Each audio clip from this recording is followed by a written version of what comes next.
Hello everybody, and welcome back to another million block journey. So we reached 10,000 in the last episode, and we're going to reach 20,000 in this episode.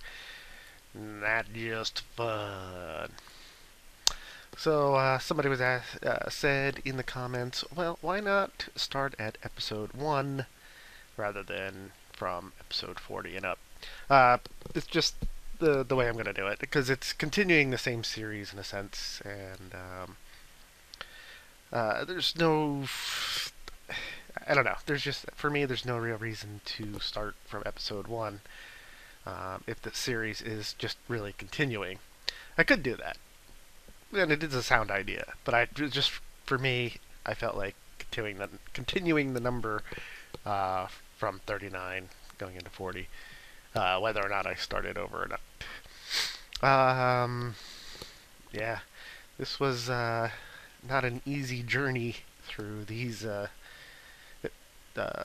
10,000 blocks. There was a couple times where it was kind of iffy if I was going to survive, because I have been traveling at night, and I was trying to stick to like open deserts and stuff like that where I can easily see monsters coming at me. Sometimes I had to hit mountains and make these risky jumps to keep continuing and not have to go back and around, and it was like, wow. So, yeah, it was a little hairy sometimes, I would say. But I did manage to make a bow through all the string I found, which was quite good. Other than that, the journey is going pretty good, except for inventory space is a little tight, I would say. And I've gone through almost 2 iron swords now, which means I may have to try to find some more iron. And one of the iron swords I found in an NPC village. Hopefully I'll stumble upon another one. But again, I ended up on mostly water. So today I was thinking about motorcycles. And how I always kind of wanted one, but not really. I don't know. Like, it's the cool factor, I guess. Chicks dig it. Sometimes. I don't know. And then I thought, well, why is a motorcycle so cool? You know, I was just like, well, why would anybody think that? And it's mainly because, you got this big machine between your legs, and you're, just zipping down the street. You've got nothing around you. No, it's like in a car, you're kind of safe, from the outside environment. If you get in an accident, you've got kind of a car around you to help facilitate protection. With a motorcycle, not so much. That, and they make a lot of noise, so it's like people know you're there. It's like, and I always wanted one, and I never. It's either I wasn't in the right. It wasn't either the right time to get a motorcycle at the time that I could gotten one, or it's come down to the point where I didn't have the money to get one at a time. And then it's where I live. It's New England. I have, only roughly 8 good months that you can drive your motorcycle. I've seen people drive it during winter, especially this winter. This winter was kind of mild. But, yeah, I don't want to have to pay insurance and registration and taxes on something that I'm only going to drive sometimes. That's what it comes down to now. If I had the extra resources, I would definitely get one, just to go out riding every once in a while. And the motorcycles I want most are basically any Ducati model. Maybe a Harley. We have like 2 or 3 Harley Davidson stores around me, within 10 miles of my location. So it's like, ooh, I can go there. But like a Ducati, I would actually have to find somebody who owns one, or go shopping around. So I don't know. It would be kind of cool to have one still. But as I get older, I realize that there's more of a need for practical things, especially now that I'm a family man. It's not something that would be practical to get in our current financial situation.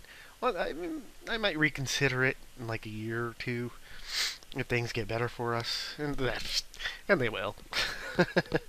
You always gotta think things are always gonna get better. So, a motorcycle, be really cool. I haven't been on one in a while though. And one of my friends, she's actually a model at the art school that I was going to. She just went out riding, and I was like, oh. And she has a Ducati, of all things. But yeah, it's all fun. What else is going on? Once again, it was kind of hazy, foggy outside today, or actually tonight. I'm actually recording this just about 5:45 in the morning after I recorded this session. And this session for 10,000 blocks took 45 minutes, but it was mostly water. There were a few times where I was on land and in the jungle, but yeah, it didn't take as long as the first 10,000 blocks. Is what it was. So, and it's only gonna be like a 10-minute episode, so it's not a huge deal. And we're gonna be zipping along towards getting back towards that 90,000 that I was at in the first session. So, yeah, let's keep going. And today tonight I posted a tweet that I let me see if I can find it now. Let's see. Yeah, here it is. Nope. By reading this tweet, I have just affected your life in some manner. And I thought about that, and it's not only true that I affected anybody who read its life. It's that you guys have affected my life, and my decision making, and the things I do in life with what I do. You guys here watching these videos affect my life as much as I affect yours in some way. It may be small, but you sitting here watching this video has taken up 10 minutes of your time. Now that could go either way. It could be a positive change in your life, like, oh, I just stumbled upon, $20 on the street that wouldn't have been there 10 minutes ago. Or I got hit by a car because I left 10 minutes late. That kind of thing. And it's all that butterfly effect sort of thing. But this video is coming to an end, and I will see you in the next Million Block Journey video, where I will, of course, continue to talk and speak my mind. Alright. Y'all have a good one now. Y'all. I said y'all.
You may well decide whether mankind is bettered or destroyed by the products of science.